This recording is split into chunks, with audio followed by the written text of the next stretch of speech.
olmuş bu. Ben buraya eti vurayım. Onu kaldırabilirsin, evet. Kaldırayım Oo, bugün hava çok güzel.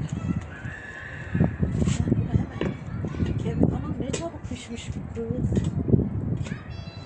Kemikli eti vurayım.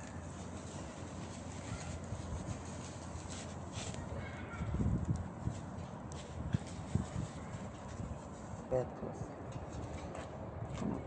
Az da Kaynatın. değil ya.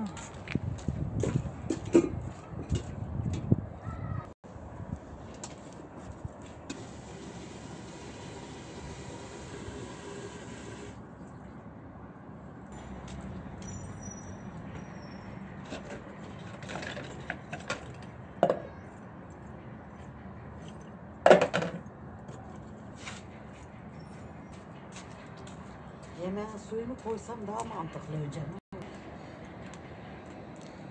İstersen sana sıcak su getirebilirim. Yok o kaynar şimdi orada.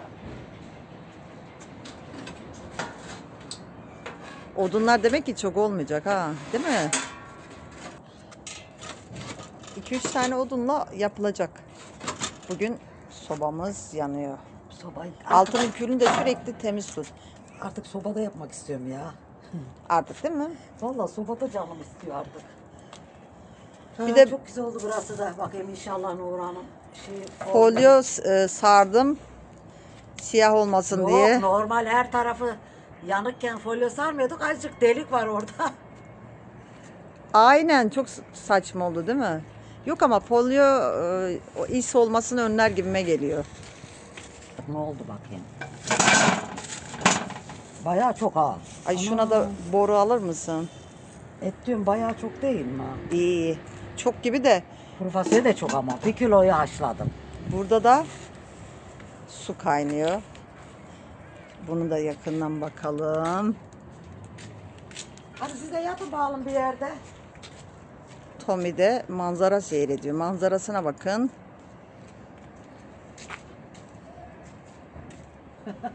Sen nereye inceliyorsun? Eşik kafalı.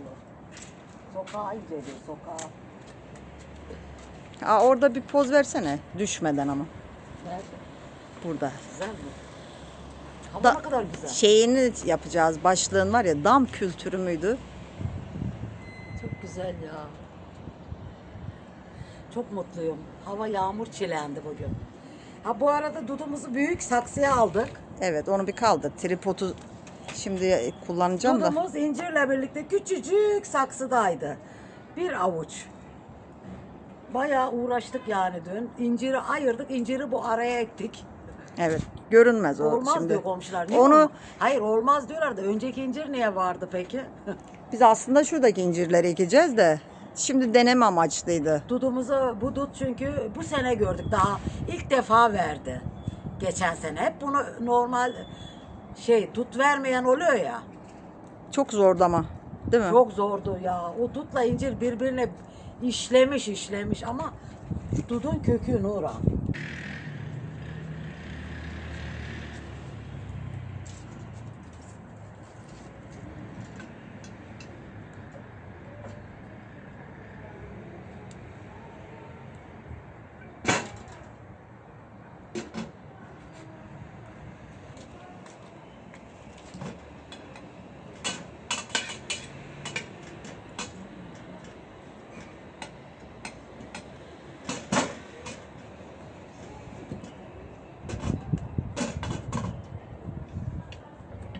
Pişerken belki de o küçük ocağı da alabilirsin. Alabilirim ya. Şimdilik onu da yap, sonra eti oraya koyabilirsin. Çünkü kemiği buraya hangisini koyacağım bilmiyorum. Artık bunu ben süzeyim. Ben süzek de getirdim.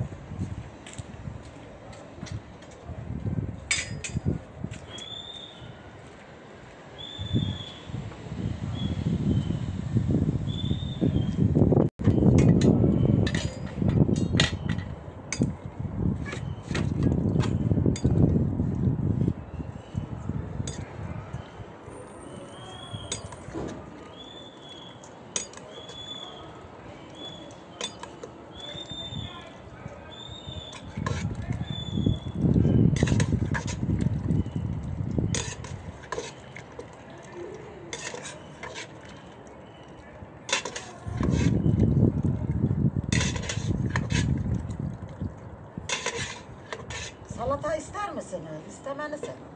Maydanoz var mıydı? Var. Yoksa bunun içinde azıcık bırakayım. Sen bilirsin. Çok az ya. Çok az yeter olur bize. İçinde bırakayım. Salataya onu. çok kullanmıyoruz. Biraz bıraktım işte salatayı. O sıcak suyun içinde kalması gerekiyor onun. Kapatayım ağzını da. Bakayım pişmesine de. Ama malzemen çoksa yemeği de yapabilirsin. Et de çok gibi. Hmm. Güzel yaptım folyoyu değil mi? Folyo yanar diyor. Folyoyu fırında da kullanabiliyorsun yani sarıp. Tenceremiz is olmasın. Bugün temizliğim üstümde. Folyo tek altında yeterdi ki. Bunu kullanacağını düşünmedim. Ben şu ateşi yakacaksın zannettim arkandakine. Bunu. Onu zannettim. Yok ya sobayı yakacağım artık. Burada Bence hep de. ateş boşa gidiyor. O çok hoş baksana. Bakarım ben ya. Eğer etimiz çok olursa hepsini korum. Kuru fasulyenin. Evet. Haydi bakalım. Soğan falan doğradın mı? Soydum. Azıcık su koymam gerekiyor.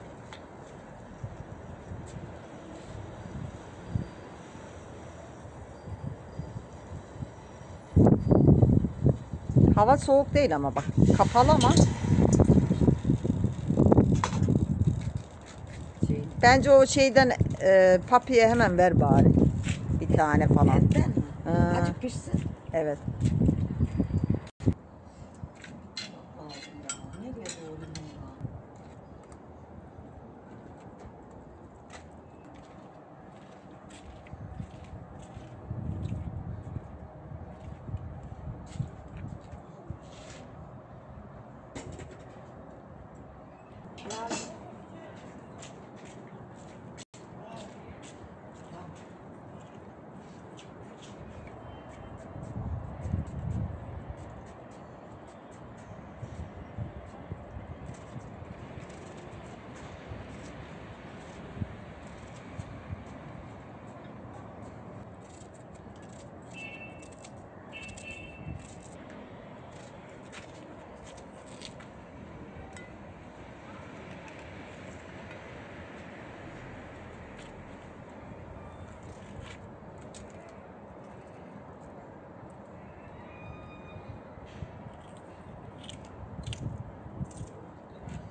Doğramakta zorlanıyorsun herhalde. Yok doğramakta zorlanmıyorum da.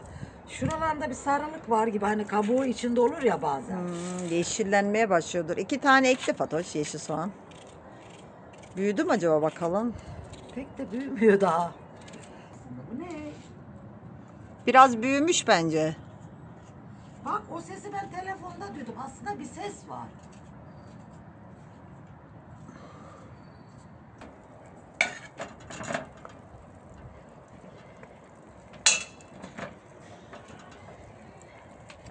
Bu kenarda olacak herhalde ben soğanla kavuracağım mecbur.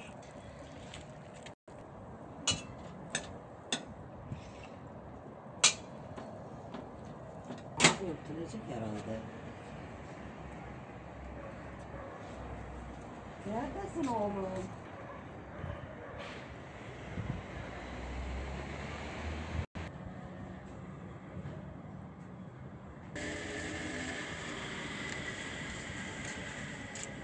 Bir tane daha verin bari. Bunlar zaten bırakmayacağım. Fatoş bir parça daha et getirdi herhalde. Etimiz kalmadı. Kediler istiyor. Aslında tavuğu daha çok severler de bunun kokusu hoşlarına gitti herhalde.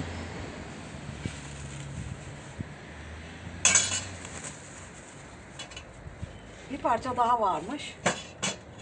Anca çünkü 1 kilo kuru fasulye ısladım ben. O halde hepsini yaparsın ya. Salatayı boş ver. Hepsini yaparım bu kadar et koyunca artık.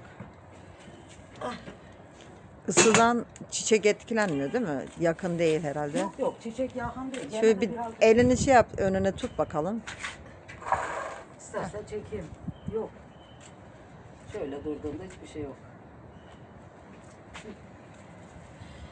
Tekrar et moduna girdik.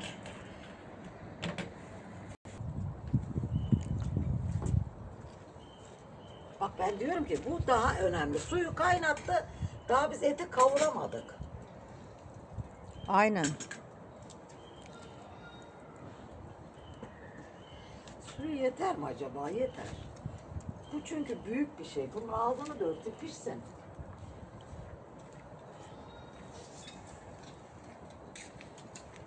Benim bu ocağımdan gidip bir tane alacağım. Çünkü niye biliyor musun?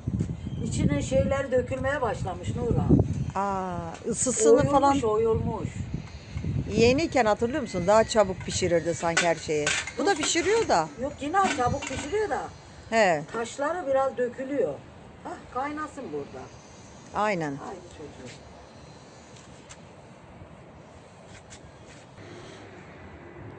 Tekrardan merhabalar. Gözlerimle göreyim şöyle ışıl ışıl kız hava. Hava o kadar bulutluysa bizim dam o kadar net gözüküyor. Çok şaşırıyorum. Ne oldu? Ne oldu? Kavga mı var? Kavga herhalde. Evet, Kızılca kıyamet koptu aşağıda. O bir kaçmaması gerekenler. Gitmemesi gerekenler de kaçmış. Çocuğum da fasulyeyi bitirmiş. Kedi maması desteklerinizi bekliyoruz. Desteklerinizi bekliyoruz. Ay vallahi bak başka kanalları görüyorum. Yüzlerce paket kedi maması geliyor. Kedileri yok, bir şeyleri yok kedi. Vallahi ben şok. Kedileri bile yok yani baktıkları. Sokakta birkaç kediye vereceğim diye vermiyorlar bile. Vermiyorlar bile. Neden yani öyle yapıyorlar ben de anlamıyorum. Al çocuğum, benim çocuğum da kuru fasulye yiyecekmiş. Al. Al. Kız kuru fasulye yenir mi? Sabah beri kuru fasulye istiyor. Sen de istiyor musun oğlum? Al bakayım. Al bir bak bakayım. Merhabalar. Adana'dan sevgilerimi gönderiyorum. Ne yaptınız? Bugün Ocak günümüz. Ocakbaşı. Ocakbaşı. Çıkı gelin. Abone olun. Beğenin. Yorum atın. Daha ne olsun? Akşamdan kuru fasulyemi ısladım. Oh yeni kavruldu. Anam yeni kız. Bir güzel oldu. Vallahi tuz da atsaydım. Tuz da atsam da ekmek arası olurdu Hacer Hanımcığım. Hacer Hanımcığıma çok güldüm ya. Hacer Hanım dedi ya. Nasıl, nereden aklına geliyor da salça yiyorsun yemeğin içindeki salça. Ay çocukken hayalimizde annemiz ekmeği böyle bir bandırırdı. Abba. Bazen de koşarsın gelirsin kokusuna. Annem der ki ben suyunu kattım ya da işte tanesi. Soğanla salça kavrulurken yetişemedin ne ayva yedin. Misler gibi koktu birazcık. Şimdi malzemelerimi de getireyim. Anam geçen sene cımbız gibi kalkıyordum. Ne kız bu?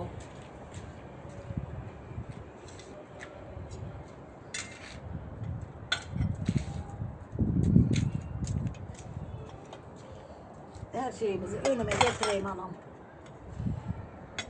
Sen gelme oğlum. Sen gel al bak bu kenara koyun. Pepi. Gel. Tam şurada ye kızım. Elimizi de yıkamadık derler şimdi gel. Yıkamadık tabii ki diyecekler. Ben olsam ben de derim.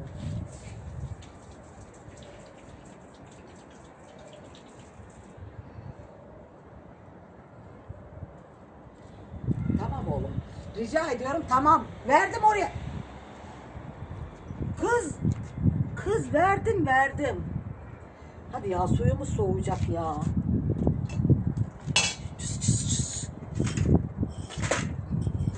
Şöyle etimize yenice tuzunu atıyorum yenice. Tamam buna kapatıyorum o zaman.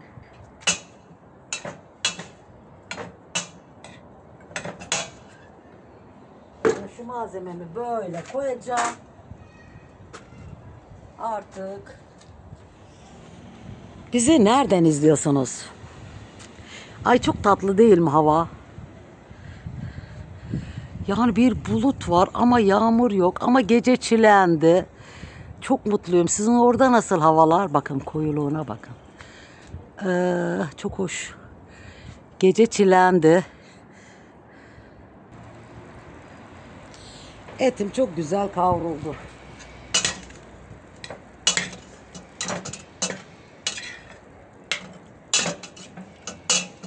donuk etti bak. Hep pirzola gibiydi şöyle. Kaburgaydı. Kedilere de verince baktım bir şey kalmadı. Bir paket daha etim kalmıştı. Şöyle siyahından bakayım. Hmm. Anam çok tatlı kız.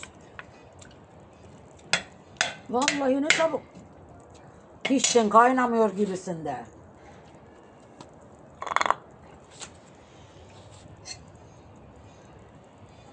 Şöyle 2 tane iri boy soğanım var. Kuru fasulyenin olmazsa olmazı.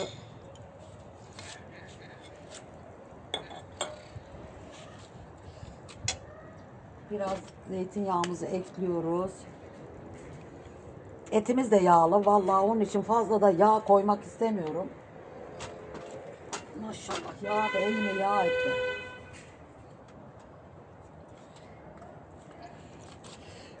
Şöyle 1 kaşık domates salçası koydum. Dolu dolu. Bakın bu, ay bunu sonra atacağım kız.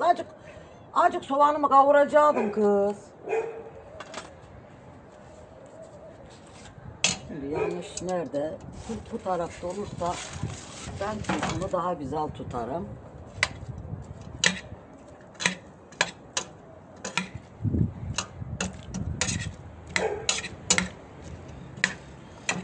Yemek nerede olacak diyeceksiniz. Kemikli olduğundan böyle gözüküyor. Yoksa o kadar et yok yani.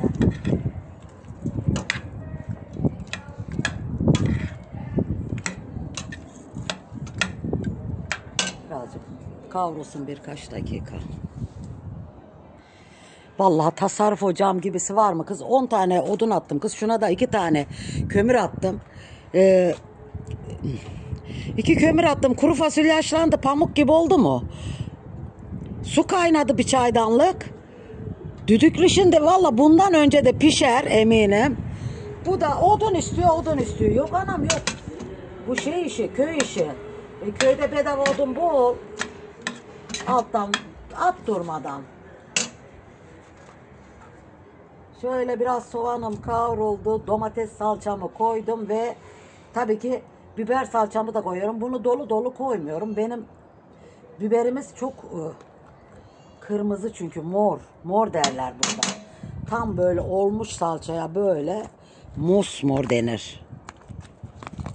Şöyle bakın mosmor denir buna.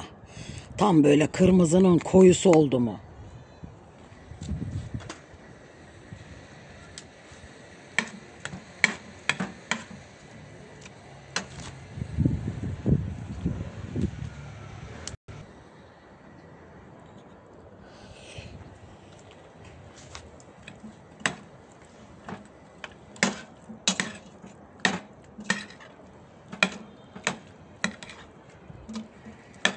Ya işte seviyorum.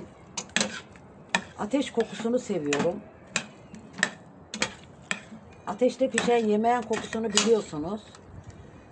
Nuran diyor ki kız üşenmiyor mu? Gel ocakta pişir. Ben burada sabah yaktım küçük ocağımı. Bir kere attım kömürü. İlik gibi pişmiş kuru fasulye. Bakın şimdi. Yemekte, etli yemekte bu çok önemlidir. Etini güzel kavurduk, ettik, malzemelerini koyduk. Şimdi kuru fasulyesini koyacağım. Ne yapıyorum ama? Her şey böyle püf noktalarıyla birlikte bakın. Hiç artık etini oynatmıyor. Anam ne kadar çok oldu kız bu kuru fasulye. Allah Allah. Suyu neresinde olacak bunun? Ay çok fazla oldu ya. Ne yapacağım? Koyacağım mecbur. Biraz daha pepite vereyim de yerse. Altta aynı böyle fırında pişer gibi kaldı kemiklerimiz. Gördünüz mü? Fırın etkisi yapacak o. İlik ilik. Kuru fasulyeden önce pişer. Aman pepit de yememiş oraya attım. Önce yedi bir heves. Şimdi suyumuz kaynadı o arada. Çay koyarım etim pişince. Vallahi bugün dam günüm. Çünkü o gün başıma güneş geçti. Bundan bir önceki videoyu kaçırmazsanız başıma güneş geçti. Yemin ederim öyle bir başım ağrıdı ki o gün.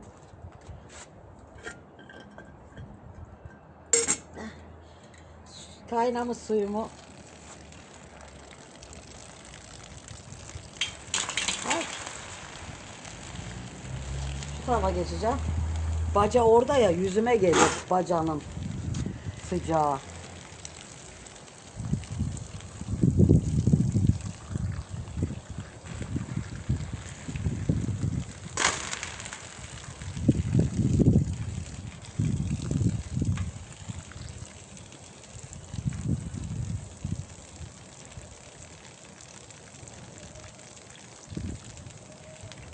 Artık su koymuyorum. Zaten o kadar suya az yer var ki taşma ihtimali var. Çaydanlığımıza o arada bir su yenileyim ben. Arkasından da közüm çok olacak çünkü odun yaktığım için. Közümüzü bayağı değerlendirelim. Et hemen kemiklet aklıma geldi. Kedilerin de tavuğu yok bugün.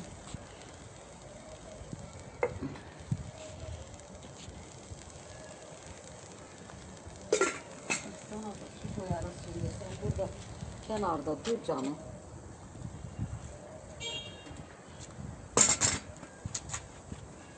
Aman kızlar. Biber doğrayacaktım kız. Kavuracaktım. Kavurmadan da olur mu ki? İnce ince kesin bari.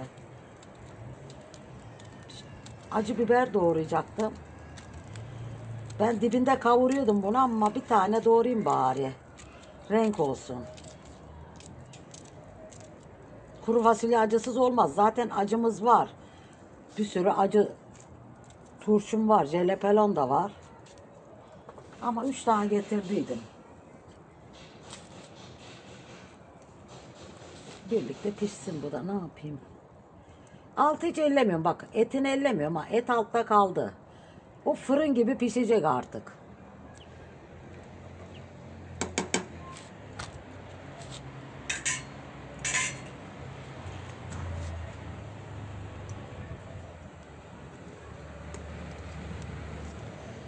Şöyle karabiberi de olmazsa olmaz değil mi kızlar? Aha, nefis oldu. Artık şöyle kaynamaya bırakalım da. Kaynarsa da dikkat etmem gerek.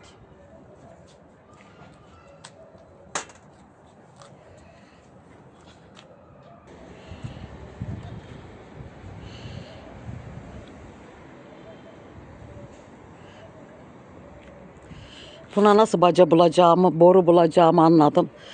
Dedim ki Nurhan, boruyu çıkartmalıyım, bir poşete koymalıyım. Hani alıp gelirsem uymazsa hiç olmaz. Kemiğim acaba? İşte bunun özelliği, tasarruf ocağımın özelliği, 3 közle o pişiriyor. Buna odunu at.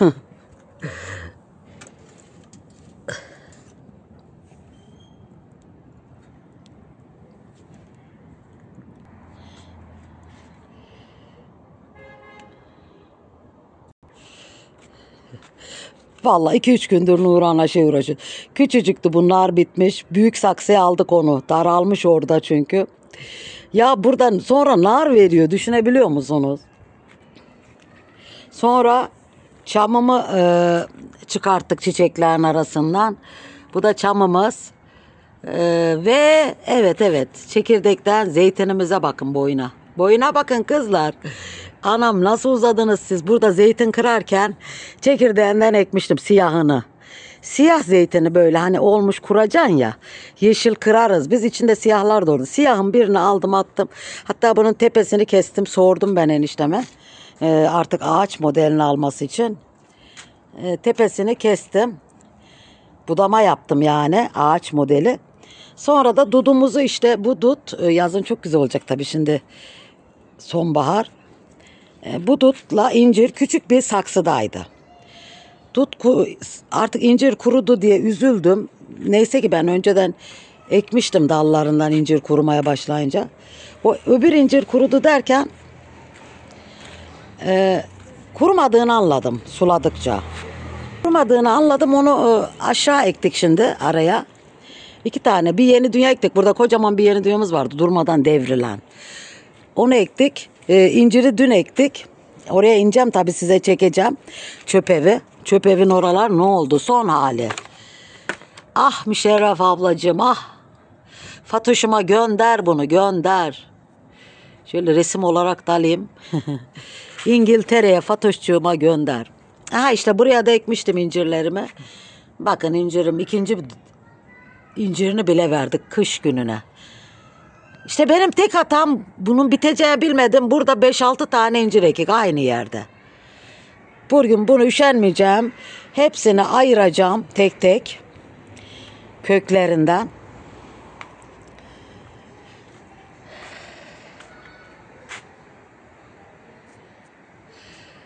Öyle bir güzel hava ki o günkü güneş çarptığından sonra kız fenalaştım kız. Of sobamız. Bakın bakın ya zeytinime bakın ya gözükmediğine bakın kocaman kız. Benim nereme geliyor biliyor musun? Tam böyle göbeğime yakın boyu. İşte bura gözükmüyor ama buraya gözükmüyor tabii ki. Şuraya tam şuraya yeni dünyayı ektik. Şuraya da incir ektik. Daha ekeceğiz.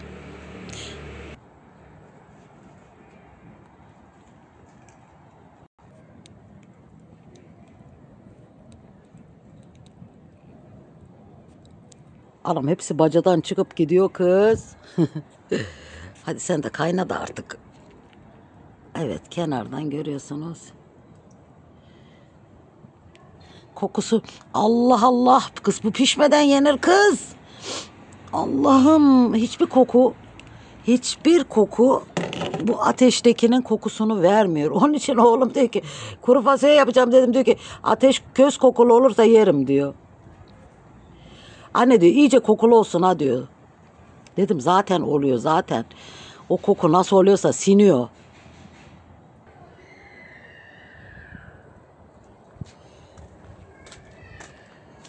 Benim anlamadığım güneşli havada damda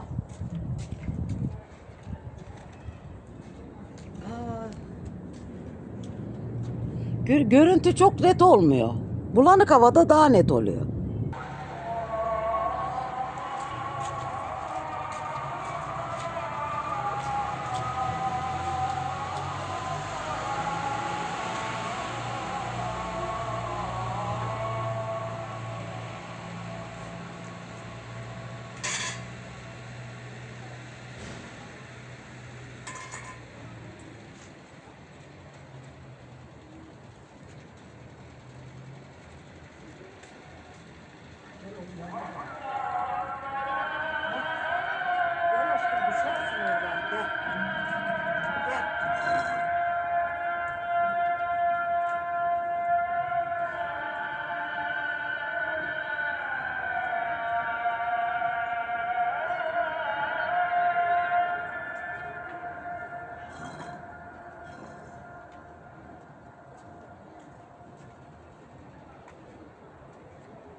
Yapma oğlum, yapma.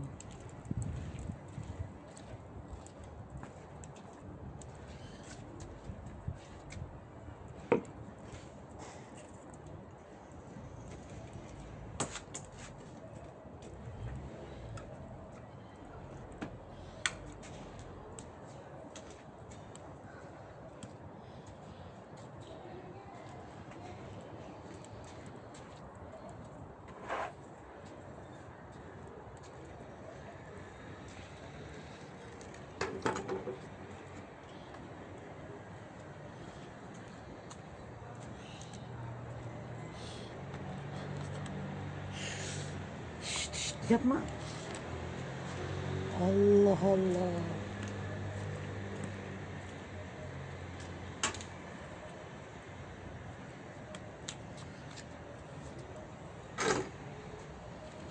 Benim de kaçış saatlerim burası işte. Yani beni böyle bana bir iki odun ver, iki ateş ver, bir de yemek ver. Şurada oturayım akşama kadar yapayım. Zor mu? Zor değil. Bu benim için terapi çünkü. Terapi şuna bak. Allah Allah. Bu görüntüyü nerede yakalayabilirsin? Kayna canım. Ama anladım ki bu ocağı gene niye kullanmadığımı anladım. Acayip odun istiyor. Acayip derecede. Ha neydi? En güzel ne oluyor bunda? Ekmek yapmak. Çünkü ekmek o kadar hızlı pişiyor ki üstüne sadece koyuyorsun. Bir saat içinde 50 tane ekmek yaparsın ya da 100 tane hızlı açan olursa. Ama yemek için o uygun. Ondan 2 tane yaparsam birine ikili kullanmayı seviyorum çünkü o arada yemeğin suyunu da ısıtabiliyorsun, kaynatıyorsun. Aha kemikli etimiz de kaynar orada. Şimdi kuru fasulyeden de önce pişer.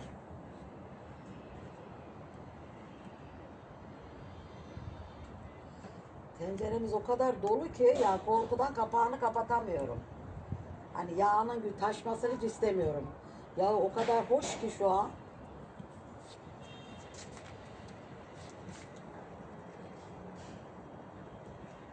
Adana'dan kucak dolusu selamlarımı, sevgilerimi gönderiyorum.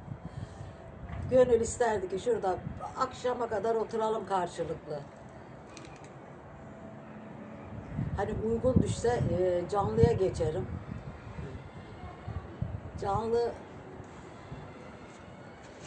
Canlının bir getirisi yok. Bir de çok stresli. Kediler falan korkuyorum bu sefer. Biz çünkü burada 3. kattayız. Bak bunu koydu Nurhan. Dedi ki iz çıkarsa abla dedi. Bu ne olsun? Valla aferin kız. Ama onda zaten is olmuyor. Tasarruf ocağında is yok.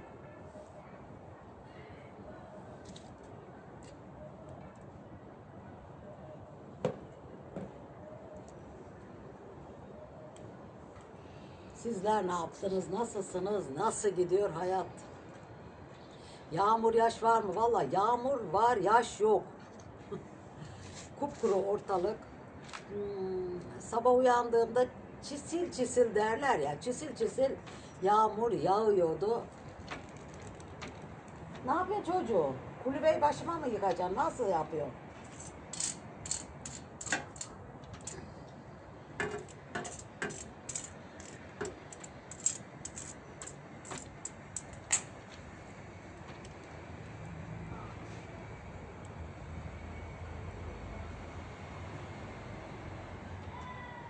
Artık şey yapacağım. Kapağını açıp pişirmek istiyorum. Kapaklı bu pişmez çünkü taşarsa hepsi gider.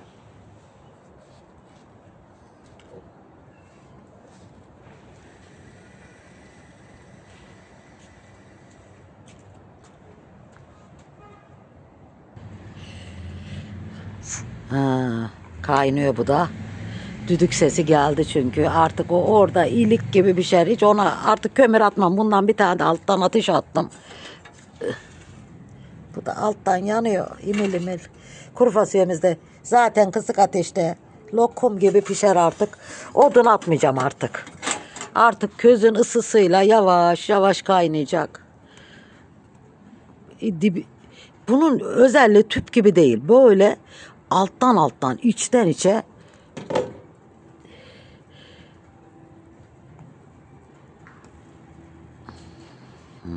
biber de güzel oldu be.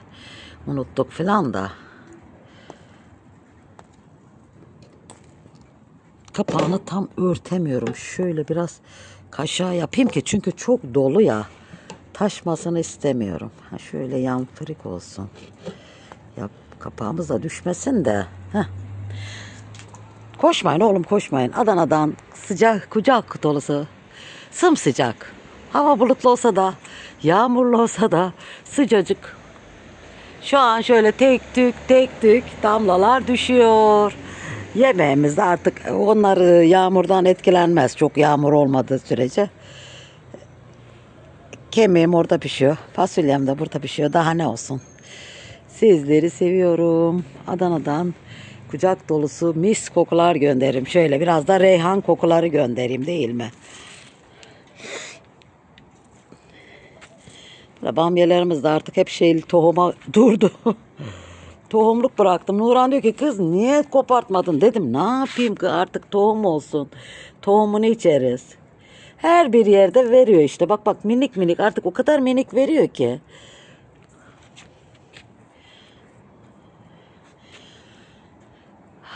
Sizleri seviyorum. Allah'a emanet olun.